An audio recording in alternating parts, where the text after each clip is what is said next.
Iran का हमला जारी है, ईरान का बदला जारी है। सोचा नहीं था किसी ने कि क्या ऐसी स्थिति में अब ईरान हमला करेगा, लेकिन नहीं, ईरान ने अमेरिका से बातचीत करने से इनकार किया और भारतीय वक्त के मुताबिक रात 8 बजे से ईरान ने जो हमला करना शुरू किया है, अभी तक ईरान रुका नहीं है।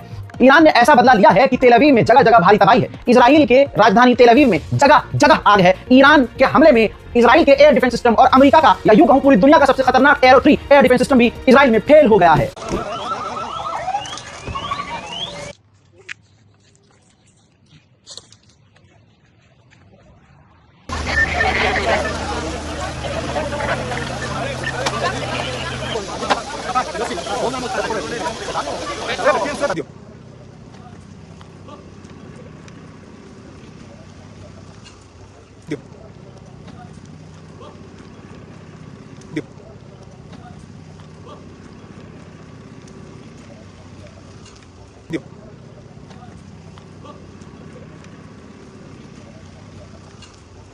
कहा जा रहा है कि इन तमाम हमलों में लगभग 30 से 35 इजरायली सेटलर्स इंजर्ड हैं। यह भी खबर है कि ईरान ने इजराइल के न्यूक्लियर साइट डिमोना को भी हिट किया है, उसके पास भी हमला किया है। यानी ईरान का जो नुकसान हुआ सो हुआ, लेकिन अब ईरान करो या मरो की स्थिति में काम कर रहा है। अब दोस्तों, नेतन्याहू ने वीडियो जारी कर दी है और मांग की है कि ईरान के रजीम को चेंज करना होगा। जी हाँ, इनके मन मुताबिक वहां जैसे अरब देशों में अपने अपने गुलाम बादशाह बनाकर अमेरिका इजराइल में बैठाए हैं, वैसे ही अब वो यहाँ भी जा रहा है। सुनिए। Tonight I wish to speak to you, the proud people of Iran. We're in the midst of one of the greatest military operations in history, Operation Rising Lion. The Islamic regime, which has oppressed you for nearly 50 years, threatens to destroy my country, the State of Israel. The objective of Israel's military operation is to remove this threat, both the nuclear threat and the ballistic missile threat to Israel. And as we achieve our objectives, we're also clearing the path for you to achieve your objective, which is freedom. In the past 24 hours, we've taken out top military commanders, senior nuclear scientists, the Islamic regime's most significant enrichment facility, and a large portion of its ballistic missile arsenal. More is on the way. The regime doesn't know what hit them, they don't know what will hit them. The nation of Iran and the nation of दोस्तों, खबर ये आ रही है कि मोहम्मद बिन सलमान ने Donald Trump को खुद phone मिला है और इस मामले को शांत करने की बात की है। कहा जा रहा है कि डोनाल्ड ट्रंप अब खुद कह रहा है कि हम चाहते हैं कि मिडल ईस्ट में शांति आए। जब ईरान ने हमला किया तो अब इनको शांति की बात सूझ रही है। इजराइल आधिकारिक तौर से अपने लोगों से कह रहा है कि हमारा जो नुकसान हो रहा है, जो डैमेज है, उसकी वीडियो और फोटो ना लो। आप समझ रहे हैं? ईरान पर हुए हमले को बढ़ा चढ़ाकर दिखाओ और अपने पिछवाड़े में जो आग लगी है उसको अच्छे से ढक लो। ये इजराइल का प्रोपेगेंडा हमेशा से रहा है। जैसे भारत में अंधभक्तों को आप देखते हैं चाटते हुए, झूठ बोलते हुए, ठीक इसी एजेंडे पर आले यहूद भी काम करते हैं। दोनों एक है। अब मामला आगे बढ़ चुका है। इजराइल ईरान पर बड़ा हमला अब करने वाला है। वर्ल्ड वॉर 3 की शुरुआत लगभग हो चुकी है। ये याद दुनिया रखेगी कि इजराइल ने शुरू किया था। ईरान ने शुरू नहीं किया था। अब इजराइल ने कहा कि हमारे सिविलियंस को निशाना बनाया है ईरान ने, तो हम ईरान के सिविलियंस को निशाना बनाएंगे। यानी ये अब जंग खतरनाक हो चुकी है, खतरनाक रास्ते पर बढ़ चुकी है। वहीं आपको बता दूं कि ईरान ने कंफर्म किया है कि हमने इजराइल की मिलिट्री साइट और बेस को भी निशाना बनाया है। यानी ईरान का चाहे जितना नुकसान हो गया है, लेकिन ईरान पीछे नहीं हटा। ईरान को जो करना था उसने वो किया। जो 2 साल से गाजा के लोग हर दिन रो रहे थे, हर दिन तड़प रहे थे, 2 साल बाद उनके चेहरे पर मुस्कान आई है। जब उन्होंने देखा कि जेरूसलम और इजराइल के दूसरे इलाके और तेल अवीव में ईरान की मिसाइलें आकर गिर रही हैं, तो गाजा के लोगों के चेहरों पर खुशियां नजर आई है।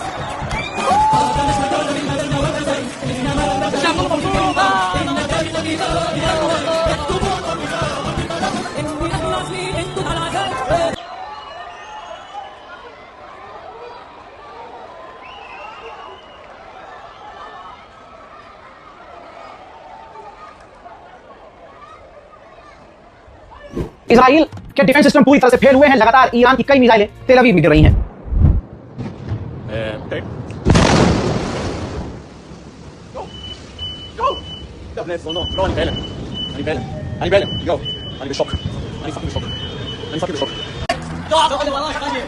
अब इस हमले के बाद अगर आपने दोनों तस्वीर देखी है, देखिए मुझे पता है, जब इजराइल ने ईरान पर हमला कर दिया तो नेतन्याहू खुद भाग गया, हमने बम फेंक भाग गया। ऐसे ही लोगों से कह दिया शेल्टर में चले जाओ, सड़क पर नजर ना आओ। तो आले यहूद की यह औकात है कि हमला करके भाग जाते हैं और सामने से जब हमला होता है तब ये फरार होते हैं। लेकिन दोस्तों, आपने नोटिस किया होगा कि जब ईरान के आसमान में इजराइल की मिसाइल और फाइटर जेट थे और ईरान के एयर डिफेंस सिस्टम इजराइल के हमलों को रोक रहे थे, तो नीचे सड़कों पर भीड़ लगी थी ईरानियों की और ईरानी पूरी तरह से नारा लगा रहे थे अपने मुल्क के समर्थन में। यानी एक तरफ भीड़ डरी हुई भगौड़ी, एक तरफ गधी हुई भीड़ जो अल्लाह का नाम लेकर, अहले बैत का नाम लेकर वहां टिकी हुई थी।